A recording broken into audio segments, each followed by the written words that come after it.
Good morning students. Welcome to ABN and PR College of Science online classes. This is paper 4 biochemistry and I am dealing lecture 11. So ఇప్పుడు ఈ లెక్చర్లో మనం glycogenesis అంటే ఏమిటో చూస్తాం. Last లెక్చర్లో gluconeogenesis చూసాం. Hope so you are very familiar with that. And glycogenesis చూద్దాం.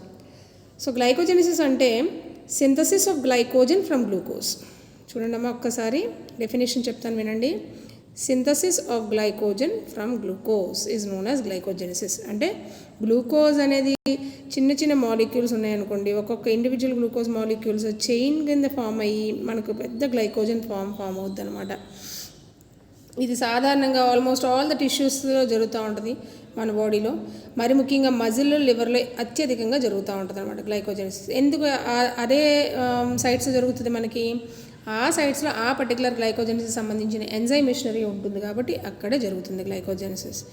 సో మన ఇండివిజువల్ స్టెప్స్లోకి వెళ్ళి చూసుకుంటే గ్లైకోజెనిసిస్లో చాలా చిన్నగా ఉంటాయమ్మా స్టెప్స్, చాలా ఈజీ కూడా. మనకి సైకిల్ ప్యాటర్న్ చూడటానికి ఇట్లా ఉంటుంది. సో ఇప్పుడు నేను ఇది 1 by 1 each and every step చెప్తాను చూడండి. First step, this is step 1. Glucose gets converted to glucose 6-phosphate with enzyme hexokinase, and this requires Mg+2 as a cofactor.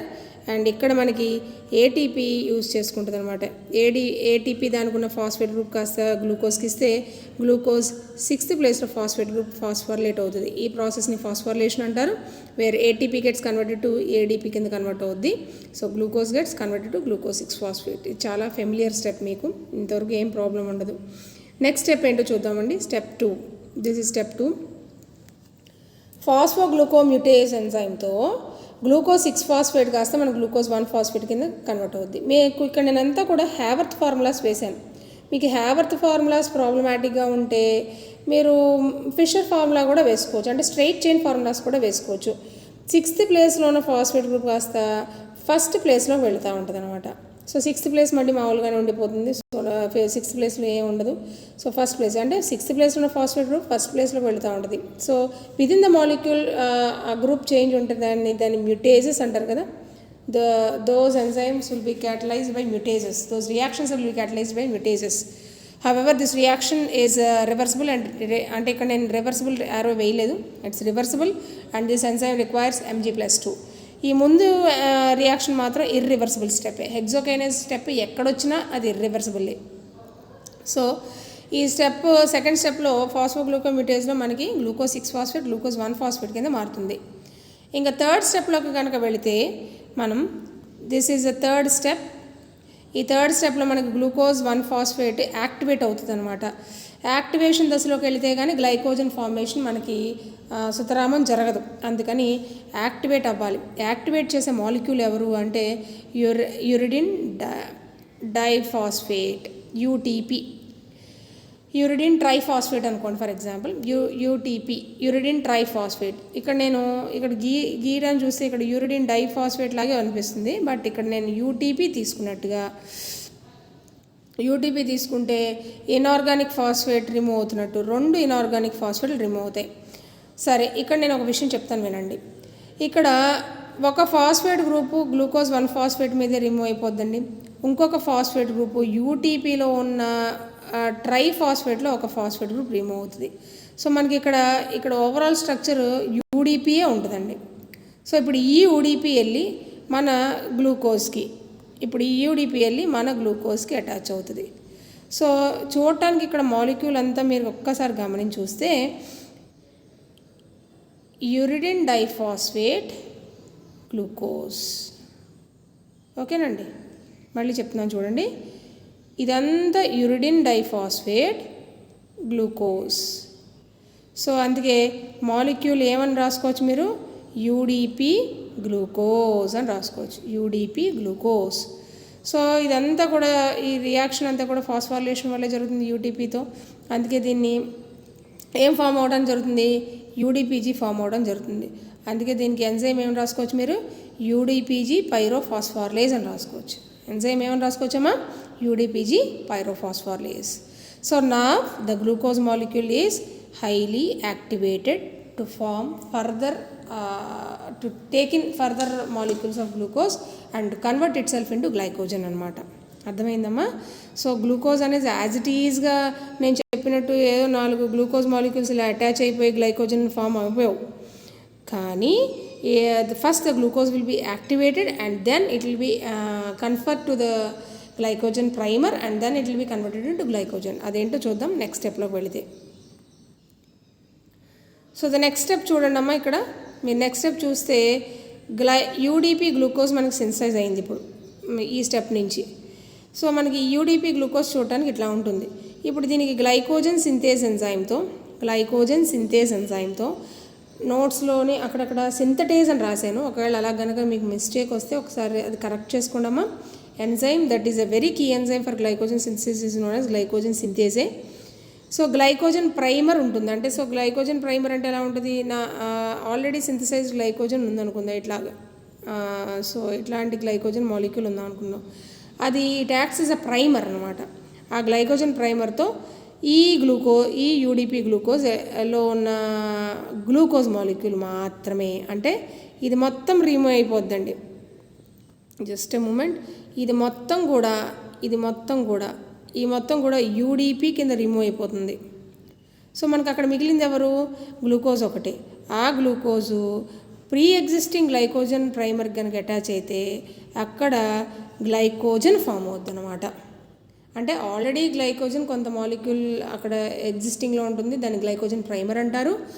ఆ ప్రైమర్కి ఇప్పుడు ఇక్కడ యాక్టివేట్ అయిపోతున్న గ్లూకోజ్ అంతా కూడా, అంటే యూడిపి రిమూవ్ అయితే మిగతా గ్లూకోజ్ అంతా, యాక్టివేటెడ్ గ్లూకోజ్ అంతా కూడా ఆ గ్లైకోజన్కి అటాచ్ అయితే అది మొత్తం మాలిక్యూల్ చూడటానికి గ్లైకోజన్ కింద ఫామ్ అవుద్ది, విచ్ ఈస్ అన్బ్రాంచ్డ్. ఇంకా బ్రాంచ్ పాయింట్ అనేది లేదండి. సరే, this ends the glycogen synthesis అండి. అంటే 4 స్టెప్పులు, చాలా ఈజీ స్టెప్స్. 4 స్టెప్స్ చూస్తాం మనం. ఈ 4 స్టెప్స్లో గ్లైకోజన్ సింథసిస్ అయిపోయింది. సో మరి గ్లైకోజన్ మాలిక్యూల్ అంటే మీరు చూడటానికి ఎలా ఉంటుంది, ఇట్లా బ్రాంచింగ్ కనిపిస్తుంది కదమ్మా.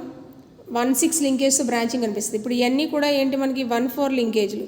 ఇవన్నీ కూడా మనకి 1,4 లింకేజ్లు. సో మనకి ఇక్కడ బ్రాంచింగ్ కనిపించాలి అంటే మనకి ఏమవుద్దంటే స్పెసిఫిక్ ఎంజైమ్ ఉంటుందండి. ఎంఐలో 1416 ట్రాన్స్ గ్లూకోసిడేజ్ అని ఒక ఎంజైమ్ ఉంటుంది. ఇక్కడ చూడండి, మీకు పేరు సరిగ్గా పడలేదు. సో అక్కడ ఎమైనో 1416 ట్రాన్స్ గ్లైకోసిడేజ్ అనే ఎంజైమ్తో మనకి ఈ గ్లైకోజన్ అన్బ్రాంచ్డ్ కాస్త మనకి బ్రాంచ్ పాయింట్ ఒకటి సింథసైజ్ అయ్యి 16 లింకేజ్తో ఆల్ఫా 1,6 లింకేజ్తో మనకి కంప్లీట్గా branched molecule of glycogen synthesize అవుతుంది. సో అప్పుడు దాంతో గ్లైకోజన్ సింథసిస్ కంప్లీట్గా జరిగినట్టు అనమాట. ఓకేనమ్మా, this is all about the glycogen synthesis. ఇది బ్రాంచింగ్ ఎంజైమ్ అంటారు. దీన్ని లాస్ట్ ఎంజైమ్ని బ్రాంచింగ్ ఎంజైమ్ అంటారు. గ్లైకోజన్ సింథేజ్ని కీ ఎంజైమ్ అని అంటారు. ఎందుకంటే మన గ్లైకోజన్ సింథసైజ్ అవ్వాలంటే ఈ ఎంజైమ్ ద్వారానే సింథసైజ్ అవుతుంది. మరి గ్లైకోజన్ మాలిక్యూల్ బ్రాంచ్డ్ కదా, మరి సో బ్రాంచెస్ మళ్ళీ క్రియేట్ అవ్వాలి అంటే ఆ రియాక్షన్ క్యాటలైజ్ చేసేవాళ్ళు ఎవరంటే ఎమైనో 1416 ట్రాన్స్ గ్లూకోసిడేజ్ అనే ఎంజైమ్. ఆ బ్రాంచింగ్ ఎంజైమ్తో మనకి అది గ్లైకోజన్ కంప్లీట్గా సింథసైజ్ అవుతుంది. So this is all about glycogen synthesis. ఒకసారి రెగ్యులేషన్ మాట్లాడుకుంటే మనకి, సో గ్లైకోజన్ చూడటానికి మాలిక్యూల్ ఇలా ఉంటుందండి. Hope so this is very familiar to you. ఈ డయాగ్రామ్ మీకు చాలా ఫెమిలియర్ అండి. సో చూసుకోండి, జాగ్రత్తగా చదువుకోండి. సో బ్రాంచింగ్ ఎంజైమ్ ఇందాక సరిగ్గా పడలేదన్నాను కదమ్మా. ఒకసారి మీకోసం మళ్ళీ ఇక్కడ రాస్తున్నాను చూడండి. ఎంఐలో 1416 ట్రాన్స్ గ్లైకోసిడేజ్ అంటే చైన్ లెంగ్త్ మనకి స్టార్టింగ్లో వచ్చినప్పుడు చూసుకుంటే మనకి ఇక్కడ చైన్ లెంగ్త్ సింథసైజ్ అవుతుంది అని చెప్పాను.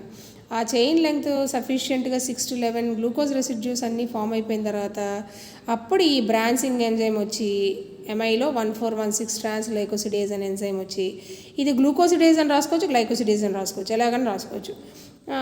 గ్లైకోజన్ మీద యాక్ట్ చేసి 16 లింకేజ్లు గ్లైకోసిడిక్ లింకేజ్ ద్వారా మనకి బ్రాంచ్ పాయింట్ క్రియేట్ చేస్తుంది. సో దానివల్ల మనకి కంప్లీట్గా గ్లైకోజన్ మాలిక్యూల్ సింథసైజ్ అవుద్ది. సో మనకి రెగ్యులేషన్ చూసుకుంటే if you see the regulation of glycogenesis, glycogen synthase అనేది కీ ఎంజైమ్. ఇప్పుడు మనకి గ్లైకోజన్ సింథసైజ్ అవ్వాలా అవ్వకూడదా సెల్లో? సరే, నువ్వు ఫుడ్ తీసుకున్నావు, గ్లూకోజ్ అంతా కూడా గ్లైకోజన్ మాలిక్యూల్స్ కింద కన్వర్ట్ అవుతుంది. గ్లూకోజ్ నార్మల్ లెవెల్స్ అంతా 120 mg/dl. అది కనుక నీకు లెవెల్స్ పెరుగుతూ ఉంటే ఏమవుతుంది, అది కంప్లీట్గా మనకి గ్లైకోజన్ కింద మారుతూ ఉంటుంది. Who does it? ఇన్సులిన్ అనే హార్మోన్ గ్లూకోజ్ని అంతా కూడా గ్లైకోజన్ కింద మారుస్తూ ఉంటుంది. సో మరి ఇన్సులిన్ ప్రభావం వల్లే మనకి గ్లైకోజన్ సింథేజ్ ఎంజైమ్ యాక్టివేటెడ్ ఫామ్లో ఉంటుందన్నమాట. సో ఈ యాక్టివేటెడ్ ఫామ్లో ఉన్న గ్లైకోజన్ సింథేజ్ అన్నిసార్లు ఉండకూడదండి. అలాగా మనకి ఎప్పుడూ కూడా అంటే ఇప్పుడు మనం ఫుడ్ తీసుకోలేని సందర్భం ఉంది. నువ్వు 2 రోజులు ఫుడ్ తీసుకోలేదు, గ్లూకోజ్ మాలిక్యూల్స్ లోపలికి వెళ్ళలేదు. సో మరి అప్పుడు ఏమవుద్ది, ఇదంతా కూడా ఎక్కడ సింథసైజ్ అవుతుంది, గ్లైకోజన్ అంతా కూడా ఇన్సులిన్ వల్లే సింథసైజ్ అవుతుంది. గ్లైకోజన్ సింథేజ్ ఎంజైమ్ వల్లే ఎక్కడ స్టోర్ అవుతుంది, మజిల్లోని లివర్లోని స్టోర్ అవుతుంది. సో ఈ మజిల్లోని లివర్లోని నువ్వు స్టార్వేషన్ చేసావు అనుకుందాం, ఫుడ్ తీసుకోవట్లే, గ్లూకోజ్ సోర్స్ లేదు నీ బాడీకి, but glucose is only source for your metabolic activities, you want glucose. అప్పుడు ఏం చేస్తుంటే బాడీ ఈ గ్లైకోజన్ నుంచి గ్లూకోజ్కి మారుతుంది. కరెక్ట్గా విన్నారు మీరు, గ్లైకోజన్ నుంచి గ్లూకోజ్కి మారుతుంది అన్నమాట. అంటే ఇండివిజువల్గా గ్లైకోజన్ మాలిక్యూల్ అన్నీ కూడా స్ప్లిట్ అయిపోయి మీకు ఈ ఆల్ఫా 1,4 లింకేజెస్ అన్నీ కూడా స్ప్లిట్ అయిపోయి ఆల్ఫా 1,4 లింకేజెస్ అన్నీ కూడా స్ప్లిట్ అయిపోయి మీకు glycogen plus glucose individual glucose molecules కింద సెల్కి అందిస్తాం జరుగుతూ ఉంటుంది. అయితే అప్పుడు గ్లైకోజెనిసిస్ జరగకూడదు. మరి అప్పుడు జరగాల్సినప్పుడు జరగకూడదు అంటే మరి రెగ్యులేషన్ ఎలా చేయాలి నువ్వు? యాజ్ సచ్ నేను రెగ్యులేషన్ ఆల్రెడీ చెప్తాను. మీకు అవసరమైనప్పుడు ఫ్యాన్ స్పీడ్ పెంచుకుంటారు, అక్కర్లేనప్పుడు ఫ్యాన్ స్పీడ్ తగ్గించేస్తారు, జస్ట్ లైక్ దాట్. అయితే మనకి ఎంజైమ్ అనేది 2 ఫామ్స్లో ఎగ్జిస్ట్ అవుతుంది, ఒకటి GSA, ఇంకొకటి GSB. గ్లైకోజన్ సింథేజ్ A అనేది activated form, glycogen synthase B అనేది ఇన్యాక్టివ్ ఫామ్. గ్లైకోజన్ సింథేజ్ Aలో గనక మనకి అంటే యాక్టివ్ ఫామ్లో కనుక ఉంటే గ్లైకోజెనిసిస్ జరుగుతుంది. అంటే insulin promotes the synthesis of glucose from glucose to glycogen via glycogen synthase enzyme. If the cell doesn't need the synthesis of glycogen అంటే గ్లైకోజన్ సింథసిస్ జరగక్కర్లేదు అంటే మజిల్లో బ్రేక్ డౌన్ జరగాలి అనుకుంటే అప్పుడు వెంటనే ఈ గ్లైకోజన్ సింథేజ్ ఎంజైమ్ కాస్త మనకి GSB కింద మారిపోద్ది అనమాట. సో గ్లైకోజన్ సింథేజ్ A కాస్త గ్లైకోజన్ సింథేజ్ B కింద మారిపోవడం వల్ల మనకి ఇన్యాక్టివ్ ఫామ్లోకి వెళ్ళిపోయింది అది.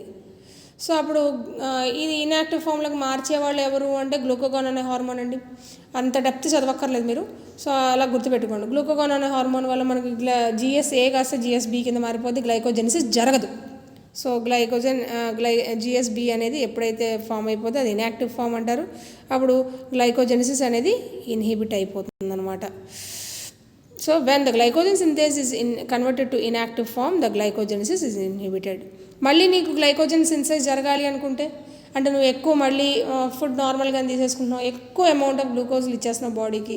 సో ఆ గ్లూకోజ్లని నియంత్రణలోకి వెళ్ళాలంటే మళ్ళీ గ్లైకోజెనిసిస్ జరగాలి under the presence of insulin. So మళ్ళీ గ్లైకోజెనిసిస్ జరుగుతుంది.